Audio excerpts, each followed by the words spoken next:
여러분 안녕하셨습니까? 양영태 TV의 양영태입니다. 순복음교회 이영훈 목사가 개인적인 약점을 가지고 있다. 즉 그것은 무엇이냐? 불륜 스캔들이었다는 그러한 특종 보도가 나왔습니다. 단독 보도죠. 트루스데일리의 단독 보도입니다. 항상 팩트를 추구하는 트루스데일리의 단독 보도. 네. 부활절 예배에 이재명 대통령, 우원식, 정청래를 왜 초청했나 했더니 2020년부터 교회 내 여성과 불륜 및 거액 입막음 의혹 사실로 법원 1심은 불륜 의혹은 사실이다. 이렇게 얘기를 했고 어떤 땡땡땡 교회 또 교회는 대법원 확정 판결과 배치된다. 이렇게 얘기를 했습니다. 누구나 알고 있었지만 아무도 공개적으로 말하지 못했던 문제가 결국 법정에서 드러났습니다. 조용기 목사가 여의도 순복음교회 2대 담임 목사를 맡고 있는 이영훈 목사와 여신도 L씨와의 7년 불륜 문제입니다. 여신도 L씨와의 7년 불륜 문제. 서울 남부지법 민사 24 단독 김예영 판사는 이영훈 목사가 박승학 기하성 정화운동 실천연대 대표 목사를 상대로 제기한 1억 원 규모 손해배상 청구 소송에서 원고 일부 승소 판결을 내렸다고 트루스데일리는 보도를 했습니다. 누구나 알고 있었지만 아무도 공개적으로 말하지 못했던 문제, 소위 결국 법정에서 드러났습니다. 조용기 목사가 여의도 순복음교회 2대 담임 목사를 맡고 있는 이영훈 목사와 여신도 L씨와의 7년간의 불륜 문제입니다. 서울 남부지법 민사 24 단독 김예영 판사는 13일 이영훈 목사가 기하성 정화운동 실천연대 대표 박승학 목사를 상대로 제기한 1억 원 규모 손해배상 청구 소송에서 원고 일부 승소 판결을 내렸습니다.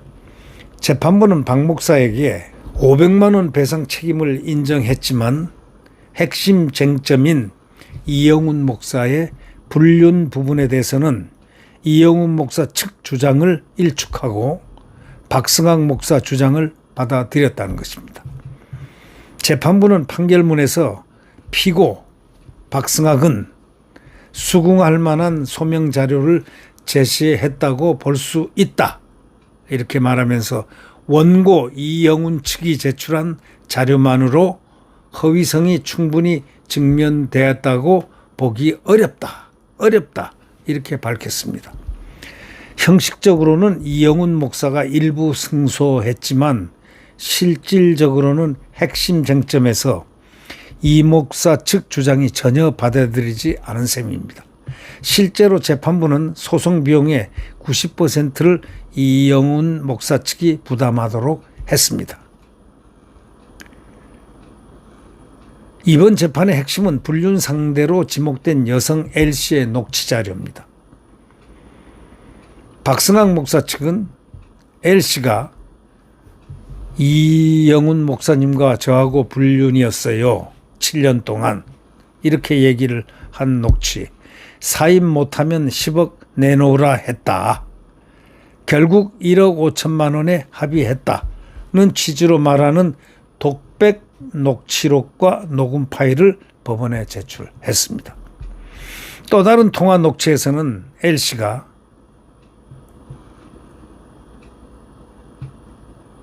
나를 욕할 수 있는 사람은 이영훈 목사의 백모 사모뿐이다 라고 말하고 상대방이 그거 내가 사랑했던 그 목사가 피땀 흘려 만든 돈이라고 말하는 내용도 포함된 것으로 전해졌습니다.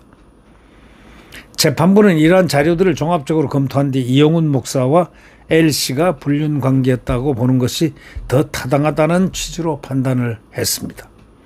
특히 이번 민사재판에서는 과거 무혐의가 났던 형사재판과는 달리 녹취록뿐만 아니라 원본 녹음 파일까지 제출됐고 실제 대화 존재 자체에 대해서도 다툼이 없었다는 점이 중요한 차이로 작용했습니다. 앞서 진행된 형사사건에서는 녹취록의 출처와 작성 경위, 편집 여부 등이 불분명하다는 이유로 증거, 신빙성이 인정되지 않았고 관련 판결은 대법원에서 확정된 바 있습니다.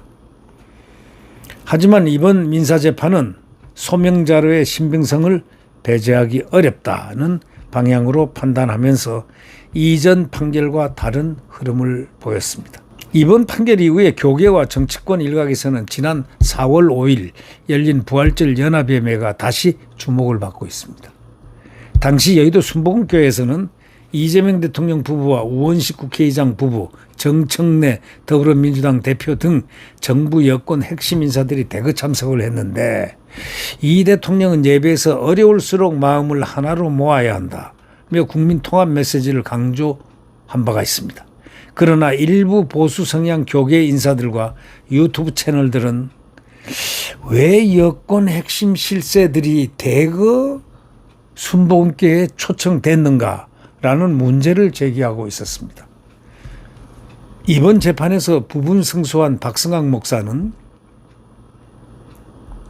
이 본주와의 트루스데일리와의 통화에서 이렇게 얘기했습니다. 이영훈 목사가 재판 결과가 자신에게 불리하게 나오지 않도록 권력의 힘을 빌리려 했던 것으로 보인다. 이렇게 주장을 했습니다. 그는 또 법리주의자이자 여성 판사인 김예영 판사가 원칙대로 잘 판단했다. 이렇게 평가를 했습니다. 교계 일부에서는 이걸 두고 이영훈 목사가 자신의 불륜 스캔들과 각종 의혹을 덮기 위해서 정치권과의 관계를 강화하려 했던 것 아니냐는 해석까지 제기되고 있습니다. 전한길 씨는 이렇게 얘기합니다. 왜 반기독교 인사를 교회에 불렀나? 그 발언도 재조명되고 있습니다. 전한길 한미동맹단 대표 역시 부활절 연합예배 사건 직후에 공개 발언에서 이렇게 얘기했습니다. 반기독교적이라고 비판을 받는 이재명 대통령을 교회 강단에 세워 축사하게 한 것은 문제다 라고 주장한 바가 있는 전한길 한미동맹당 대표의 말이 지금 재조명되고 있습니다. 그는 당시 이영훈 목사가 세금 문제나 개인적인 약점 같은 부분에서 정치권의 약점을 잡힌 것 아니냐는 취지의 의혹을 언급하기도 했습니다. 이번 판결 이후 몇몇 인사는 그 개인적인 약점이 결국 불륜 스캔들이었던 것 아니냐는 해석을 내놓고 있습니다. 부활절 예배 당시에 소강석 새 에덴교회 담임 목사의 설교 역시 논란이 됐습니다. 소 목사는 설교에서 이재명 대통령이 국민화합과 실용정치에 올인하는 모습이 한국교회에서 보기에도 아름답다. 이 대통령이 하나님을 경외하고 한국교회를 사랑하며 한반도 평화의 역사를 이루기 위해 애쓰고 있다. 이런 취지로 발언을 했다는 겁니다. 이거를 두고 일부 보수교계에서는 교회 강단이 특정 정치 세력을 미화하는 자리로 변질됐다라는 세찬 비판이 제기된 바 있습니다. 이 대통령도 당시 현장에서 소강석 목사는 오랜 친구인데 약간의 사심이 있는 것 같다고 웃으며 언급을 했습니다. 이 발언 역시 정치권과 교계의 관계를 둘러싼 논란 속에서 다시 회자되고 있습니다. 즉 사심은 사적 친밀감을 이용해서 이영훈 목사의 재판 결과에 영향을 끼치려 했다는 해석입니다. 여의도 순복음교회 측은 즉각 반발하면서 강경 대응 방침을 밝혔습니다. 교회 법률팀은 이번 판결은 원고 측의 허위성 입증이 충분하지 않았다는 민사법리상 판단일 뿐 법원이 불륜 사실 자체를 인정한 것은 아니다 이렇게 주장했습니다. 또 이미 형사 1심과 항소심, 대법원 및 다수 민사재판에서 동일 의혹은 허위라고 판단됐다면서 이번 판결은 선행 확정 판결과 정면으로 배치된다고 반박을 했습니다. 특히 교회 측은 핵심 당사자인 L씨에 대한 증인신문도 없이 단편적 자료로만 판단이 이루어졌다면서 항소심에서 관련 내용을 적극 다투겠다 이렇게 밝혔습니다. 이 교계 안팎에 파장이 엄청나게 일어날 것 같다는 그런 이야기입니다.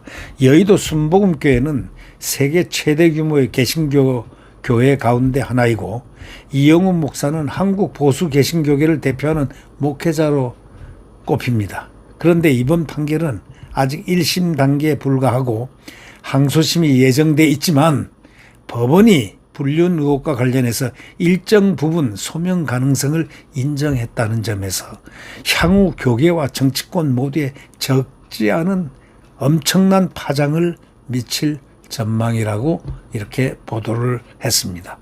여기에는 트루스데일리 유진실 기자가 취재를 담당했습니다. 네, 구독 버튼과 엄지를 눌러주시면 대단히 감사하겠습니다. 여러분 안녕히 계십시오.